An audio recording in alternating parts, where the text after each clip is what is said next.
Este domingo estamos celebrando bautizos por el culto de la tarde. Pues vamos a hacer un paréntesis y no vamos a hablar hoy del Salmo capítulo 40, que seguimos el estudio todos los domingos. Hoy vamos a hablar de un tema que considero oportuno, basado a lo que hoy vamos a celebrar hoy en la tarde, los bautizos. Vamos a hablar un poco acerca de la vida cristiana, para que estemos claros, para que todos podamos estar claros acerca de la vida cristiana. ¿Cuándo comienza uno a ser cristiano? No sé si usted se ha preguntado. ¿Cuándo uno comienza a ser cristiano?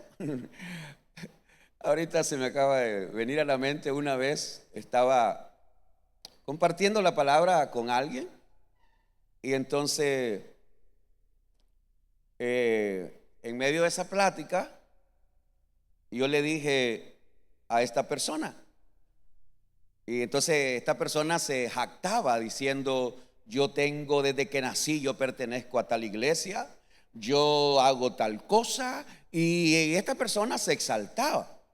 Y entonces le dije yo: pero nada de eso te hace cristiano, le dije yo, ¿verdad? Nada de lo que me estás diciendo te hace cristiano. Y entonces, pero la persona creyó o creía que cuando yo le estaba diciendo no eres un cristiano, él pensó que yo le estaba diciendo sos un animal. Porque hay gente, no sé si usted sabe, hay gente que cree, cuando uno dice cristiano, cree que se refiere a la persona. No sé si me explico, ¿verdad? Entonces hay personas: ¿y qué cree usted? Me dice: que yo soy un animal, yo soy un cristiano, me dice. Hablando, no. Entonces hay mucha confusión. Y a veces, lamentablemente, aún entre nosotros estamos un poco equivocados. Hay gente que piensa que es cristiana porque viene todos los domingos a la iglesia, al templo. Eso no te hace cristiano. No te hace cristiano. Usted se mete a un garaje y no se hace carro. ¿Aló? Usted se mete a un garaje y por estar en un garaje no se vuelve carro. No. Entonces tampoco venir a un templo te hace cristiano. Yo oro todos los días. Tampoco te hace cristiano orar todos los días. De hecho, hay gente religiosa que pasa el día entero. No sé si son los budistas, pero hay gente en diferentes religiones que pasan en trance y pasan ellos así, sin moverse, sin comer, todo el día. Pero eso no los hace cristianos. Hay otras personas que piensan que los vuelve cristianos leer la Biblia. El diablo se la sabe toda y no es cristiano. El diablo se la sabe y no es cristiano. Entonces, pastor, ¿cuándo comienzo yo a ser un cristiano?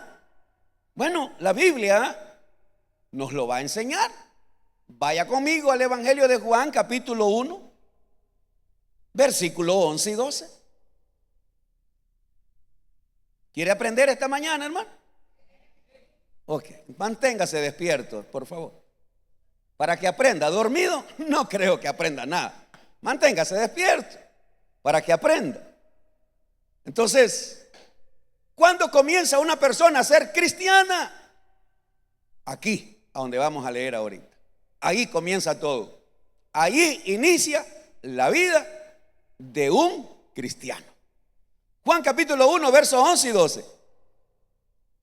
A lo suyo vino, hablando de Jesús, a lo suyo vino, y los suyos no le recibieron, hablando de los judíos, ¿verdad?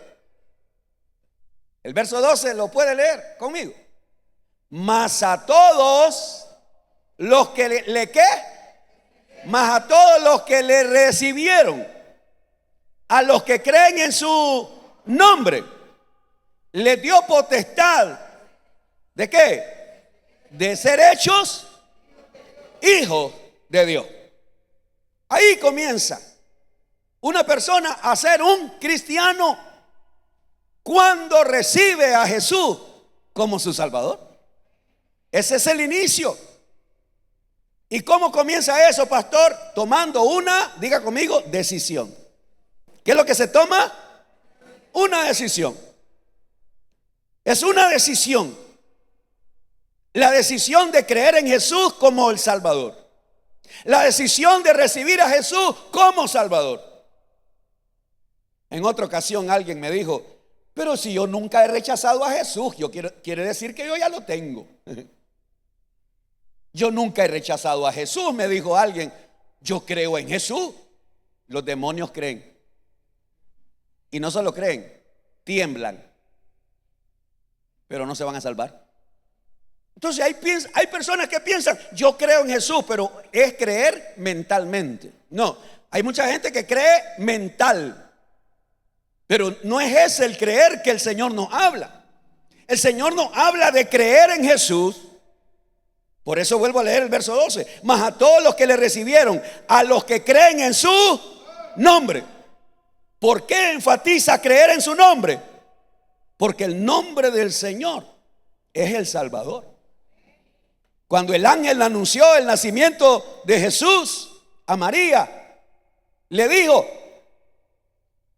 y nacerá un Salvador, Emmanuel, Dios con nosotros.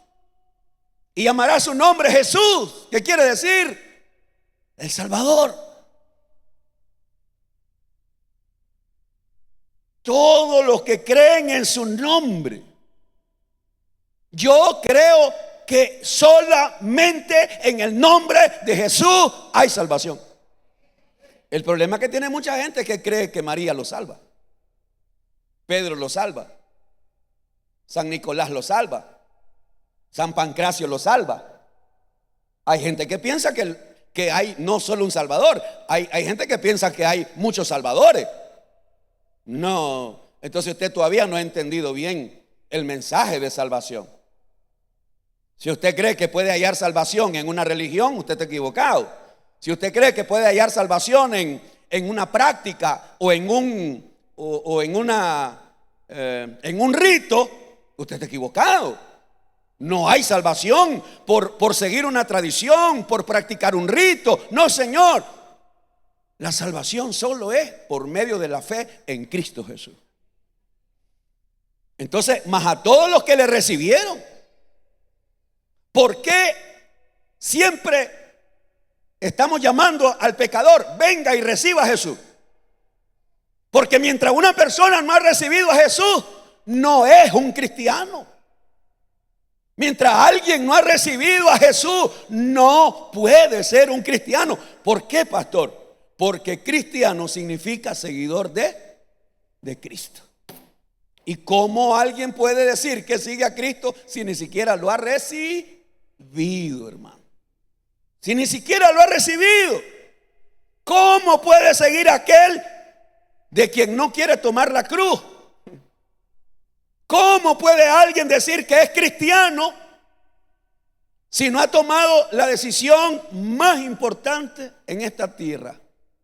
La decisión más importante que un ser humano debe tomar en esta tierra es la decisión de recibir a Cristo, de reconocer el pecado, de reconocer que es un pecador, arrepentirse y recibir a Cristo. Esa es la decisión más importante en este mundo. Cualquier otra decisión es secundaria. Por eso es que la Biblia dice que cuando Cristo venga, los primeros que resucitan serán los muertos en Cristo, hermano. ¿Alguien se alegra por eso? La gente que no murió en Cristo no va a resucitar cuando viene el Señor. Ahí van a esperar hasta la segunda resurrección, que será la resurrección de condenación. Solamente los que recibieron a Cristo y murieron en Cristo resucitarán el día que Cristo regrese, Señor. Entonces ahí comienza la vida cristiana. El día que yo recibí a Cristo, ahí comienza. Yo quiero que usted vea conmigo en Juan capítulo 12, verso 48.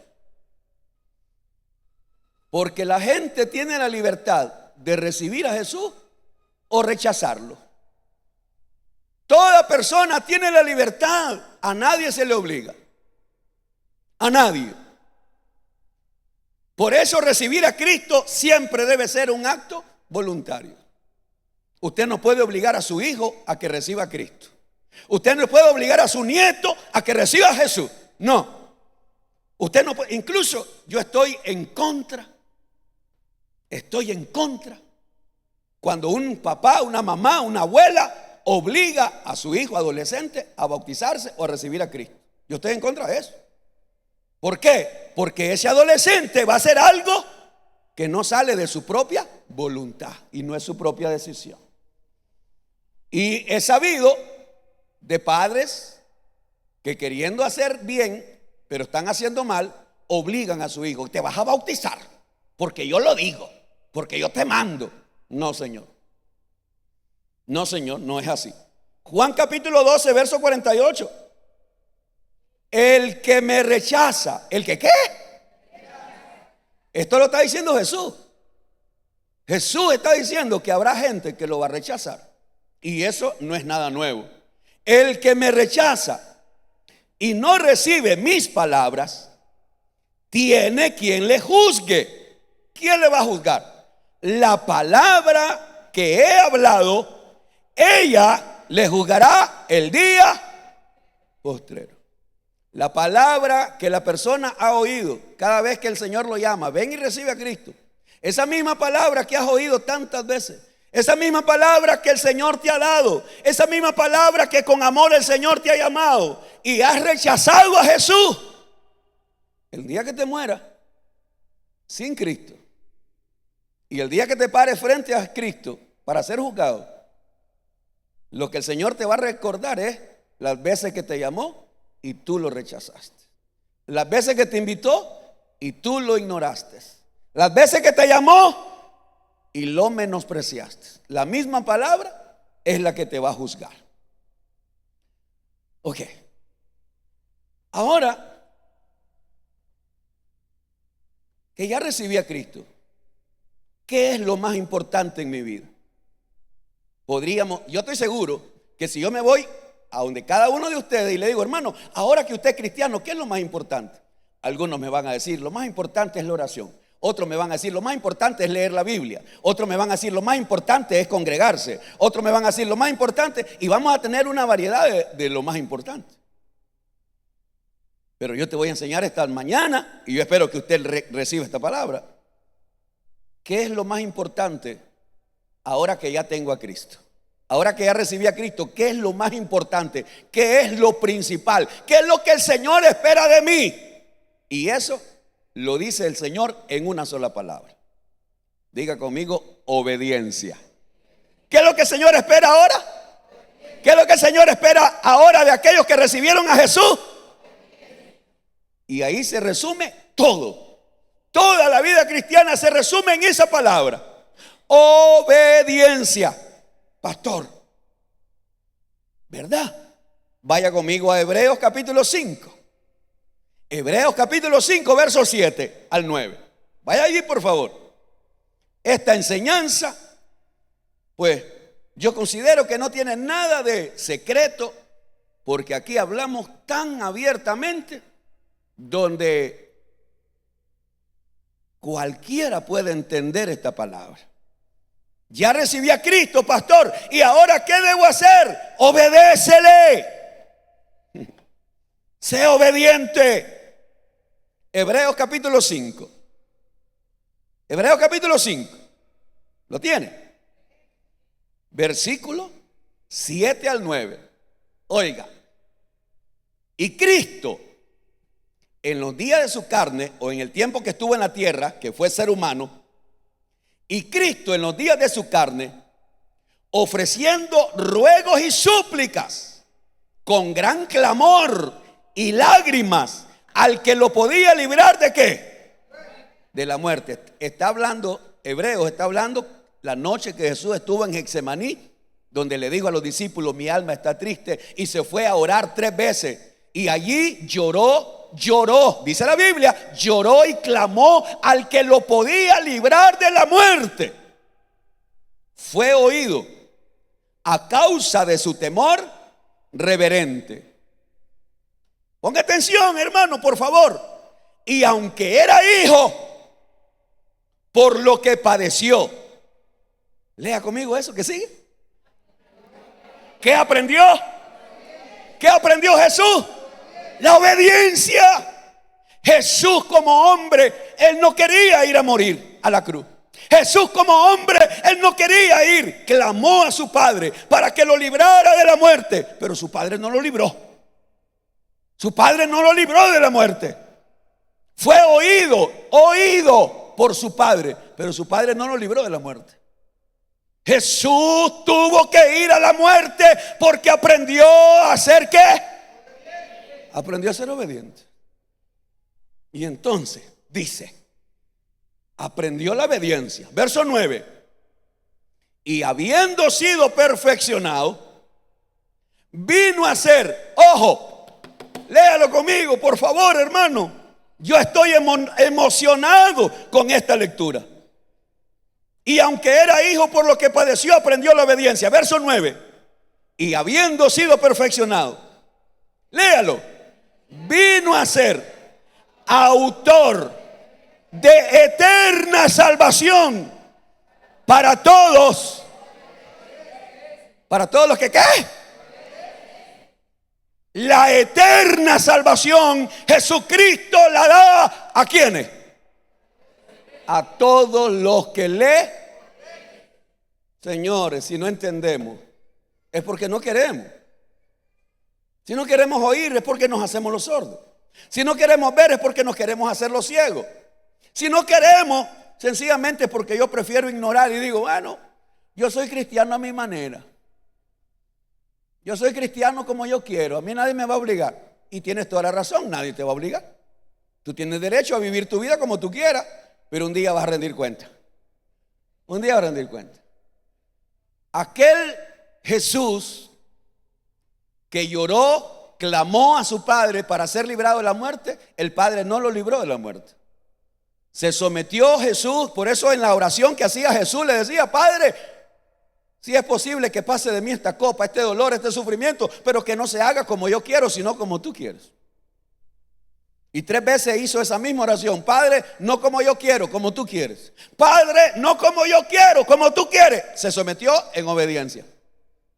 Y ahora, aquel que fue obediente espera salvar ¿a quiénes? A todos los que le obedecen, Señor. Y entonces esa es la vida cristiana ahora. Ya recibí a Cristo. Ok, perfecto, ese es el primer paso. Y ahora, pastor, ¿qué me toca? Ser obediente. Y entonces en esa obediencia es donde entra, por ejemplo, el Señor nos dice que nos apartemos del pecado. Pregunto, ¿el Señor nos dice que nos apartemos del pecado? Hay 2 pasajes en la Biblia. Y hay un ejemplo con un varón y un ejemplo con una mujer. Como para que no quedara duda que el mensaje es para hombre y para mujer. El Señor sana a un hombre enfermo. Luego llega al templo y lo mira. El hombre está en el templo, lo más seguro para darle gracias a Dios. Y el Señor Jesús se le acerca a ese hombre y le dice, mira que fuiste sanado. No peques más para que no te venga alguna cosa. Ahí está Jesús. Ya te sané. Ya hice el milagro en ti. Ahora ya no depende de mí, dice el Señor. Ahora depende de ti. Ya no sigas practicando el pecado. No se sabe cómo murió aquel hombre. Si al final se mantuvo en obediencia o si se apartó, no se sabe. El otro caso es el caso de la mujer adúltera. Encuentran a una mujer que está casada, la encuentran teniendo sexo con otro hombre que no es su marido. La llevan delante de Jesús y todo mundo con piedra en la mano. Esta mujer merece ser apedreada. El Señor Jesús está en la tierra escribiendo y le preguntan, Señor, esta mujer la hallamos en adulterio, merece ser muerta, apedreada. ¿Qué dices tú? Y como insisten, el Señor se pone de pie y dice, cualquiera de ustedes que esté libre de pecado, que tire la primera piedra. El Señor se vuelve a encorvar y sigue escribiendo. La gente comenzó a soltar las piedras porque ¿quién no ha pecado? Todos hemos pecado. Nadie tiró piedra. Por eso usted no debe juzgar a nadie. Porque en lo que usted juzga a otro, se condena a usted mismo. Y entonces, todos se fueron, soltaron la piedra. Jesús se vuelve a poner de pie y mira a la mujer y le pregunta: mujer, ¿a dónde están los que te acusaban? No hay ni uno, Señor. Y entonces vienen las palabras maravillosas de nuestro Salvador y dice: ni yo te condeno, vete. ¿Y qué le dijo? No peques más, vete, yo ya te perdoné, yo ya te restauro, pero no sigas cometiendo pecado. Ahí está el Señor diciendo: la vida cristiana tiene que ver con apartarnos del pecado, apartarnos, consagrarnos. ¿Qué cosa yo estoy haciendo? ¿Qué cosa yo hago? ¿Qué cosas todavía no me he apartado? ¿Qué cosas todavía me gobiernan a mí? Bueno, en obediencia yo debo apartarme del pecado. Yo debo de darme cuenta qué cosas me están afectando. ¿Son mis palabras? ¿Son las cosas que veo? ¿Las cosas que hablo? ¿Las cosas que escucho? ¿Son los lugares donde yo voy? ¿O son relaciones que yo sé que no debo tener? ¿Qué es lo que me está ocasionando pecado? Colosenses capítulo 2, versos 6 y 7. Vaya conmigo ahí, por favor. Le doy la buena noticia que este mensaje no es tan largo, ¿verdad? Por eso, manténgase despierto. Sí, por favor.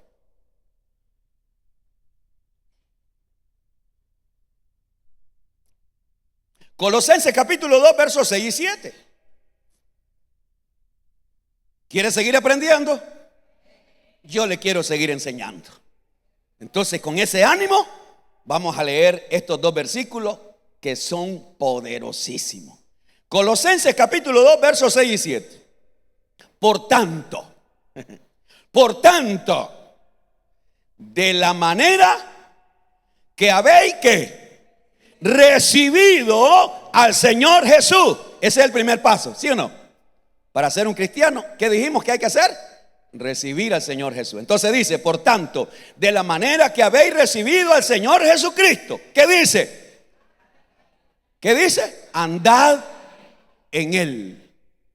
Andad en Él. ¿Qué es lo que se entiende andar en Jesús? ¿Qué es lo que usted entiende? ¿Qué se le viene a la mente el oír la Biblia que le dice: tú necesitas andar en Jesús? ¿Cómo lo diría usted en español? ¿Qué sería? Obedecerle de manera tan sencilla. ¿Qué es andar en Jesús? Obedecerle. Andar en Él. En otras palabras, voy a obedecer lo que Jesús enseñó, lo que Él me enseña, lo que Él dejó en su palabra. Voy a andar en la palabra, voy a andar en obediencia. Verso 7. Arraigados. ¿Qué se le viene a la mente esa palabra? Raíces, árboles. ¡Aló! Arraigados. En mi vida cristiana yo no puedo quedarme en la superficie. En mi vida cristiana yo debo echar raíces. Y espero que alguien me esté entendiendo. Pastor, entonces me voy a meter en una macetera, me voy a sembrar ahí, me pongo un poco de tierra y ahí voy a echar raíces. No. Usted debe echar raíces de fe, de conocimiento. Todo cristiano necesita profundizar su conocimiento espiritual. Todo cristiano necesita crecer en fe. Todo cristiano necesita crecer en sabiduría, en conocimiento. ¡Aló! Todos necesitamos. Entonces, arraigados. Debo echar raíces. Así como dijo Jesús en aquella parábola: todo aquel que oye la palabra de Dios y no la obedece es como aquel hombre que construyó su casa sobre arena. Ese oyó, pero no obedece. Su casita está bien bonita, pero en un estornudo del diablo se le vino la casita para abajo. Pero aquel hombre, dice Jesús, aquel hombre que oye mi palabra y la obedece, oye mi palabra y la obedece, es como aquel hombre que construyó su casa sobre la roca, profundizó, echó raíces, está cimentado, está bien envasado. Y cuando venga la tormenta, cuando venga las pruebas, esa casa no se cae. No se cae. Entonces dice arraigado. Y ahora, ¿qué dice? Y sobre edificados, ¿en quién? En Él. Primero vamos a echar raíces. Y después que echemos raíces, ¿para dónde vamos? Para arriba, señores. Arraigados y sobreedificados en Él. Si usted se fija, ese en Él. En Él. Andad en Él. Arraigados y sobreedificados en Él. Y confirmados en la fe. Así como habéis sido. ¿Necesitamos que alguien nos enseñe? Sí, Señor. Por eso es que usted viene todos los domingos al culto. Usted viene a oír la enseñanza. Por eso es que usted debería de venir también al discipulado. Venga a ser enseñado, abundando en acciones de gracia. Le voy a dar gracias a Dios porque Él me salvó. Le voy a dar gracias a Dios porque gracias a Él estoy echando raíces. Le voy a dar gracias a Dios porque yo estoy creciendo en Él. ¿Por qué? Aquí lo vivimos diciendo a cada momento, en cada oración lo vivimos repitiendo. Cuando el hermano Winston preside la oración, ahora que mi esposa presidió la oración, cuando lo hace el hermano Daniel, cuando lo hace el hermano Joel, cuando lo hace el hermano, los hermanos que se paran aquí a dirigir oraciones, lo hemos dicho todo. Los hermanos que cantan lo dicen. Separados del Señor, nada podemos hacer. Sin el Señor no tenemos nada. Y lamentablemente hoy muchos cristianos creen que pueden vivir la vida cristiana sin echar raíces, sin crecer, sin obediencia. No, hermano, eso es imposible. No se puede. El Señor vino a darnos una eterna salvación. ¿A quiénes? A los que le obedecen. Una eterna salvación. Ahora que ya recibí a Cristo, debo andar en Él. Yo te voy a poner, como dije, como estamos celebrando bautizo, yo te voy a poner por lo menos 3 cosas fundamentales en las que todo cristiano no es opción. Si te gusta o no te gusta, no hay opción. Es que si tú eres un verdadero cristiano, tú vas a hacer estas cosas que Jesús las delegó, las determinó. Él dijo que todo cristiano lo debe hacer, le guste o no. Todo verdadero cristiano lo debe hacer. Por ejemplo, ya te dije, ¿el Señor ordenó que hay que apartarnos del pecado? Sí, Él ordenó. Entonces ahí hay una cosa, que no hay discusión. No hay discusión. ¿Ustedes se acuerdan? ¿Ustedes se acuerdan cuando Juan el Bautista estaba bautizando? ¿Qué dice la Biblia? Que venían los fariseos, los religiosos, venían a bautizarse con Juan. Y cuando Juan los mira, ¿qué les dice? Vengan, hermanitos en Cristo, vengan. Vengan a ser bautizados. No, no les dice eso. Generación de víbora, culebra, rata de 2 patas. ¿Ah? Así se lo hubiera dicho. Ahí está Juan el Bautista diciendo, generación de víbora. ¿Quién los enseñó a ustedes a huir de la ira venidera? Primero, antes de venir a bautizarse, ¿qué les dijo Juan? Vayan a dar frutos dignos de arrepentimiento. Esa es la obediencia, Señor. Esa es la obediencia. Voy a obedecer al Señor, me voy a apartar del pecado. Hay personas que a veces nos preguntan, pastor, ¿yo me puedo bautizar? Fíjese que todavía no me he casado. Si usted quiere hacerlo, hágalo, pero al final usted se va a bautizar, pero va a seguir en pecado. Primero vaya a casarse, primero vaya a ordenar su relación, primero vaya a ordenar su vida. Usted está viviendo una vida desordenada. El orden de Dios es que usted esté unido en matrimonio, cásese y después. Hay personas que se bautizan sin estar casados. Nosotros no se lo prohibimos, solo le enseñamos que cada quien tome su propia decisión. Usted quiere venirse a bautizar y todavía anda en borrachera. Aquí nadie te va a decir, no, no te vamos a bautizar. Es como la Santa Cena. Aquí a nadie le decimos, usted no come el pan, no. Hay gente, incluso hay gente que nunca se ha bautizado y toma Santa Cena, que no debería. Hay gente, ¿verdad?, que anda en pecado y come la Santa Cena. A nadie le prohibimos. Al final eres tú tomando tu propia decisión. Entonces, en primer lugar, el Señor nos llama a apartarnos del pecado. Número 2, el Señor es el que ordenó que todo aquel que cree en Él debe bautizarse en agua. Marcos capítulo 16, versículos 15 y 16. ¿Todavía siguen conmigo, hermano? ¿Sí? Ok. Porque de repente siento como que estoy solito aquí. Marcos 16, versos 15 y 16. Marcos 16, versículos 15 y 16. Pastor, pero es un montón de gente que me ha dicho, pero yo no necesito bautizarme porque ya me bautizaron chiquito. Y hay que volver a explicarle. Óyeme, a ti no te bautizaron, te chorrearon agüita en la mollera. Bautismo quiere decir sumergir, no te sumergieron en agua. Y aunque te hubieran sumergido en agua, tú para bautizarte primero debes arrepentirte. Y un niño no puede arrepentirse de nada porque no sabe. Hay gente que dice, yo no necesito bautizarme porque a mí ya me bautizaron chiquito. Yo ya estoy bautizado. Eso me lo ha dicho un montón de gente. Yo les explico, al final cada quien toma su decisión. Pero Marcos capítulo 16, versos 15 y 16, esto lo dijo Jesús. Y les dijo, id por todo el mundo. ¿Y qué hay que hacer? Predicar el evangelio a toda criatura. El que creyere y fuere ¿qué? El que creyere y fuere bautizado, ¿será qué? Eso, ¿quién puede cambiar eso? ¿Quién lo puede cambiar? No, pastor, es que Jesús no quiso decir eso. Mas el que no creyere será condenado. O sea, tú creíste en Jesús, ya lo recibiste, ahora debes bautizarte. Así de sencillo.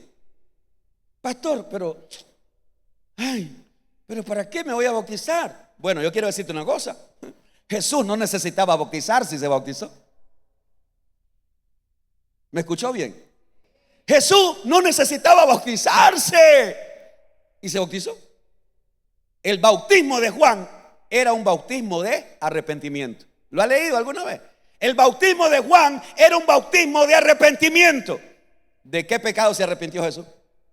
De ninguno, pero él se bautizó. Por eso cuando Jesús se mete al Jordán y Juan lo tiene de frente, Juan le dice, Señor, tú deberías de bautizarme a mí, le dice. Porque Juan entendía que estaba con el Hijo de Dios ahí.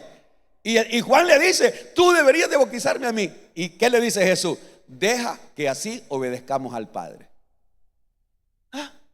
Jesús fue obediente para ir a la muerte, pero Jesús fue obediente para ir al bautismo, aunque no lo necesitaba.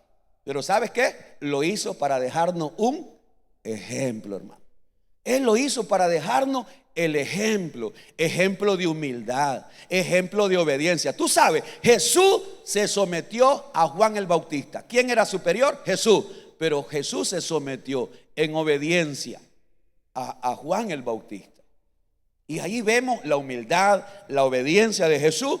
Y Jesús, antes de irse al cielo, después que resucita, les dice a los discípulos, vayan por todo el mundo, prediquen el evangelio a toda criatura. El que creyere y fuere bautizado será salvo.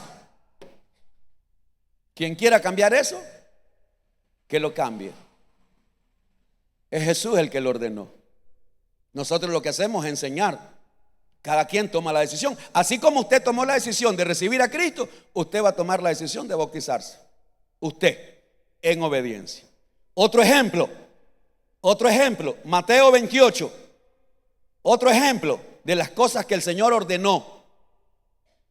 Él lo ordenó. Él lo dejó como una orden. Mateo 28, verso 19 al 20. Mateo 28, verso 19 al 20.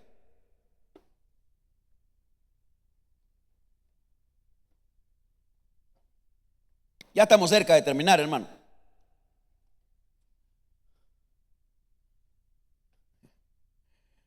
Hoy en la mañana, mientras me bañaba, estaba pensando, Señor, ¿qué invento en la iglesia para que la gente no se duerma? Y se me vinieron algunas ideas. Conseguirme una campanita. Y cada vez que vea a una persona dormida, para que le dé un ataque al corazón. Después se me vino otra idea. Voy a pedirle a los hermanos de controles que de vez en cuando me pongan una bomba allí en el sonido, y que una bomba que haga 3, 2, 1 ¡pah! Y que explote para que todo el mundo se brinque. Y se lo estoy anunciando porque alguna de esas cosas voy a hacer. Se me vinieron varias ideas. Varias ideas. Y si usted es uno de los que tiene la misma idea conmigo y me da alguna, déjemela escrita, pastor. Se me vino otra idea. Pedirle a los hermanos de controles que anden tomándole fotos a los dormidos y que me los pongan en la pantalla. ¡Aló! Yo no sé por qué se me vinieron todos esos pensamientos hoy mientras yo me bañaba. ¿Cuál de todas le gustaría? La bomba me gusta más a mí. Así que me vayan buscando, muchachos, ahí en internet una bomba, una figura de una bomba. Solo me van a poner 3 segundos. 3, 2, 1. ¡Pah! Y va a haber los brincos que van a pegar algunos hermanitos. Se lo estoy anunciando para que no lo agarre movido en el nombre de Jesús. Ok, sigamos con la enseñanza. Mateo 28. Ya se despertaron, ¿ves? Ya todo el mundo se despertó. Mateo 28, versos 19 y 20. Por tanto, id y haced discípulos a todas las naciones, bautizándolos en el nombre del Padre y del Hijo y del Espíritu Santo, enseñándoles que guarden todas las cosas que os he mandado. Y he aquí yo estoy con vosotros todos los días hasta el fin del mundo. Amén y amén. Ahora volvamos a leer y detengámonos en 2 palabras que yo quiero que usted las vea. Otra vez lo leo. Por tanto, id y haced. ¿Qué hay que hacer? Los discípulos no nacen, Señor. A los discípulos hay que hacerlos. Un discípulo es un alumno. Un discípulo es una persona que viene a sentarse y a aprender. Y eso es lo que nosotros hacemos los jueves en las clases de discipulado, que es lo que mi esposa estaba anunciando, que el jueves 16 de mayo inicia el próximo discipulado a las 6 de la tarde, todos los jueves. Necesita alguien venir a ser un alumno, a dejarse enseñar. ¿Y eso quién lo ordena? Jesús. No lo ordeno yo. Por tanto, ir y hacer discípulos. Anda a ser discípulos. Por eso es que nos esforzamos llamando, invitando y le decimos a los hermanos: venga, sea formado en un discípulo. Ahora, discípulos nunca dejamos de ser porque siempre estamos aprendiendo. La otra palabra que yo quiero que usted vea, dice, sigo leyendo. Por tanto, id y hacer discípulos a todas las naciones, bautizándolo en el nombre del Padre, del Hijo y del Espíritu Santo, enseñándoles. ¿Qué cosa dijo el Señor que hiciéramos? Que les enseñáramos. ¿Y qué debemos enseñarles? A guardar todas las cosas que Él ha mandado. Esa enseñanza debe ser siempre. No solamente las 19 semanas del discipulado, sino que yo debo estar aprendiendo siempre. Yo debo estar conociendo más de Dios siempre. No voy a dejar de congregarme todos los domingos, todos los miércoles que yo pueda. Cada vez que yo tenga esa oportunidad de venir a la casa de Dios, voy a venir a aprender, voy a venir a conocer. ¿Por qué? Porque eso es lo que el Señor ordenó. Pero hoy hay mucha gente que hoy ya ni quiere congregarse, ni quiere leer la Biblia, ni quiere aprender.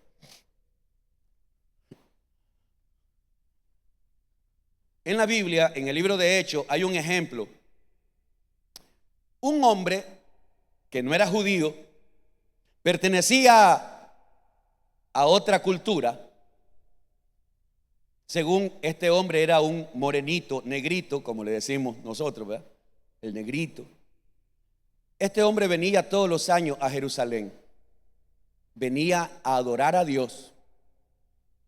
Y venía de regreso de Jerusalén y ahora va para su tierra. El hombre había comprado un rollo del libro de Isaías. Recordemos que en aquel entonces no tenían así como tenemos ahora nosotros la Biblia, eran rollos. Y aquel hombre va leyendo en Isaías capítulo 53, como cordero fue llevado y como no sé qué, y va leyendo. Y por ahí está un hombre que era diácono, llamado Felipe, y el Espíritu Santo le dice: acércate a ese carro. Él va en un carruaje. Y Felipe se le acerca al carruaje y le pregunta: ¿entiendes lo que lees? Y aquel hombre humildemente le dice: ¿cómo voy a entender si nadie me enseña? ¿Necesitamos que alguien nos enseñe? Sí, Señor. Y entonces paró el carro, Felipe se sube y le lee. Yo quiero que me diga de quién dice el profeta esto. Y le comienza a leer Isaías 53, donde habla del Jesús que fue llevado como cordero, que fue muerto por nuestros pecados. Y entonces dice la Biblia, y comenzando de esa escritura, Felipe le habló del evangelio de Jesús. Pero aquí viene lo lindo, lo precioso. Felipe le habla del evangelio. No esperó un año para enseñarle que había que bautizarse. En la misma prédica, Felipe le habló que hay que bautizarse, que hay que creer en Jesús, que hay que obedecerle. Y en el camino aparece un río, aparece una laguna, aparece agua. Y aquel hombre le dice a Felipe: allí hay agua. Ni siquiera fue Felipe. Él, el hombre, le dice: allí hay agua. ¿Qué necesito yo para bautizarme? Solamente si crees en el Señor Jesucristo. Yo creo, dijo él, que Jesucristo es el Hijo de Dios. ¡Qué bárbaro! En una sola enseñanza, aquel hombre le habló de Jesús, le habló de la salvación, le habló del bautismo, le habló de la obediencia. Y en esa misma ocasión, aquel hombre no esperó que le enseñaran más. Aquel hombre no esperó: no, es que yo no entiendo todo, yo necesito entenderlo todo. No, es que yo necesito cambiar esto, cambiar lo otro. No. Aquel hombre tomó su decisión, aceptó a Cristo y ese mismo día tomó la decisión de bautizarse. Y la Biblia dice que descendieron ambos al agua y Felipe lo bautiza y siguió gozoso su camino. Eso es obediencia, hermanos. Eso es obediencia. No voy a esperar hasta que esté convencido. No voy a esperar que toda mi familia esté de acuerdo, porque lo más probable es que si tú le dices a tu familia que tú te vas a bautizar en agua, te van a catalogar de fanático religioso, que te apartaste de tu religión, que traicionaste tu fe, y te van a decir un montón de cosas. Entonces algunos no se bautizan porque le tienen miedo a la familia, que la familia los desprecie y todo eso. Eso es parte del evangelio, la obediencia. Entonces, ¿cuándo comienza la vida cristiana? Cuando aceptamos a Cristo. ¿Qué es la vida cristiana? Obediencia. ¿La vida cristiana qué es, hermano? Si lo resumimos en una sola palabra, esa es la vida cristiana. Voy a caminar todos los días en obediencia. Voy a vivir todos los días en obediencia. Y para terminar, ¿cómo debe terminar la vida de un cristiano? ¿Cómo debe terminar la vida de un cristiano? Ahí tengo otra palabra clave. Y esa palabra es perseverancia. Diga conmigo: perseverancia. ¿Cómo debe terminar la vida de un cristiano? En perseverancia. Mateo capítulo 10, verso 22. Mateo 10, 22. La vida de un cristiano genuino debe terminar en perseverancia. Dice Jesús. Estas palabras salieron de los labios de Jesús. Y seréis aborrecidos de todos por causa de mi nombre. Lea conmigo, por favor, lo que sigue. Por favor, hermano, usted que está despierto todavía, léalo. ¿Qué dice? Mas el que... Para que se me durmieron ahora todos. ¿Mas el que qué? Mas el que persevere. ¿Hasta cuándo? ¿Hasta dónde? Hasta el fin. ¿Será que? El que persevere hasta el fin. ¿Cuál fin, pastor? El fin de tu vida. El fin de tu tiempo en esta tierra. El que persevere hasta el día que murió. ¿Por qué, pastor? Porque mucha gente aceptó a Cristo, vivió en obediencia por un tiempo y se apartaron. Unos se apartaron por amor al mundo, otros se apartaron por los placeres de la carne, otros se apartaron por conveniencia económica, otros se apartaron por cualquier cosa. Hay gente que comenzó pero no terminó, como Judas, comenzó pero no terminó. Hay gente que iba bien, pero luego se desviaron. Por la razón que sea, se desviaron. El que persevere hasta el fin de su vida, hasta el último suspiro que dio en esta tierra, se mantuvo perseverando, entonces tú tienes una salvación eterna. Primera de Corintios capítulo 15, verso 1 y 2. Solo leo este y un pasaje más y terminamos. Primera de Corintios capítulo 15, verso 1 y 2.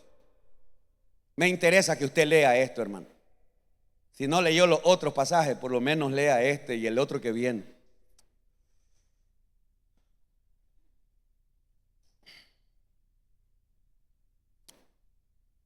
Primera de Corintios 15, verso 1 y 2. Cuando esté listo me avisa. Primera de Corintios 15, verso 1 y 2. Ok, dice: además os declaro, hermanos, el evangelio que os he predicado, el cual también recibisteis, en el cual también ¿qué? Perseveráis, por el cual asimismo, lea conmigo lo que sigue, si retenéis la palabra que os he predicado, ¿qué dice? Sois salvos. Si no, creíste en vano. Wow. Esa palabra, a quien no lo haga temblar o tener temor, la única razón es que está muerto.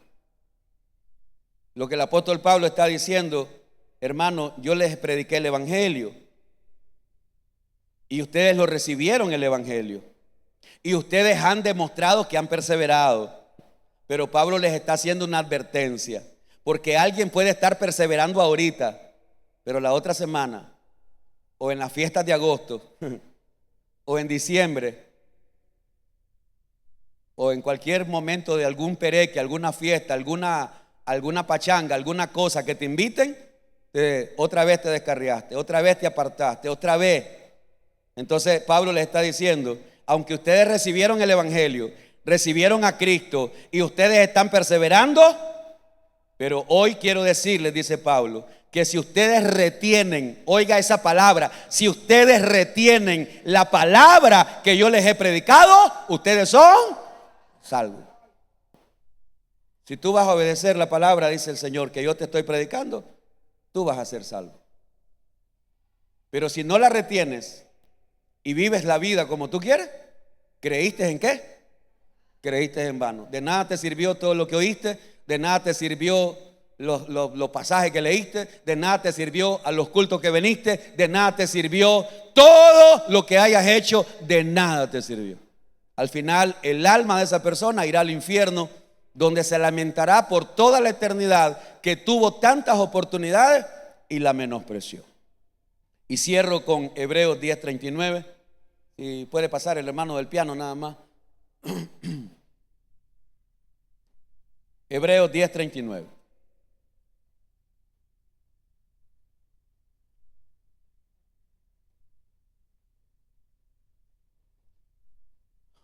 Con esto cierro para luego orar. Hebreos 10:39.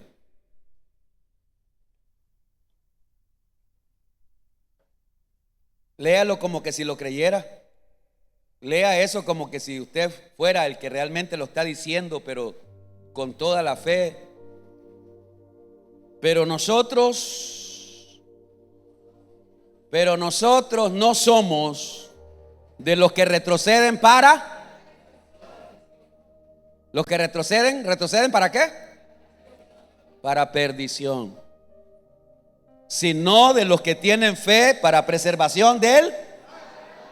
Aquí las cosas que están en juego no es tu cuerpo.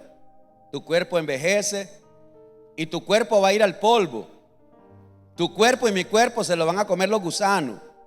Eso no es lo más importante, no es el cuerpo. No importa cuánta cremita nos echemos, aceitito. No importa qué tan perfumaditos estemos o nos peinemos bien No importa qué tan bien nos vistamos, no importa qué tan cuido de las uñas y del pelo y cuánto nos cuidemos. Tu cuerpo va a ir al polvo, no importa cuánto lo cuidas. No estoy diciendo que no hay que cuidar el cuerpo, claro que hay que cuidarlo, porque es el templo del Espíritu Santo. Pero lo más importante no es el cuerpo, es el alma. Pero nosotros no somos de los que retroceden para perdición. Toda persona que ha retrocedido, toda persona que se ha apartado, toda persona que se ha desviado del Evangelio, lamentablemente la Biblia dice, ha sido para tu perdición. Para tu perdición. Toda persona que esté enojada con Dios será para tu perdición. Toda persona que culpa a Dios o culpa a su cónyuge o culpa a sus hijos queriéndose lavar las manos como Pilato, no, señor, usted es el único culpable. Porque algunos de ustedes quieren sentirse bien culpando a tu mujer, a tus hijos, a tu suegra. Algunos de ustedes les encanta culpar a todo mundo y dicen, es que yo soy así por culpa de mis hijos, de mi suegra, de mi papá, mi mamá que nunca me amó, mi mamá que nunca me dio abrazo, mi mamá que nunca me dio un beso. Y hay gente que se quiere justificar con cuentos como eso. Nada de eso tiene validez delante de Dios. Él te ha dado la oportunidad para que tomes la decisión de recibir a Cristo. Dios te ha dado la oportunidad para que le obedezcas. Y Dios te está dando la oportunidad que termines tus días perseverando. ¿No quieres? ¿No te gusta? ¿No te parece? Si no reflexionas hoy antes que mueras, un día lo vas a lamentar. Pero nosotros no somos de los que retroceden para perdición, sino de los que tienen fe para preservación del alma, Señor. El alma que yo tengo aquí dentro, el alma que usted tiene adentro de usted, hay un alma. Esa alma no muere. Esa alma es la que se va a separar de su cuerpo y de mi cuerpo. Esa alma, si muero en Cristo, irá a la presencia del Señor. Pero si muero sin Cristo, irá al infierno. Ese es el alma. El alma del rico se lamentó en el infierno. Hoy tú y yo tenemos la oportunidad de ponernos a cuentas con Dios. Hoy tenemos la oportunidad de entregar nuestra vida a Cristo. Señor, he hablado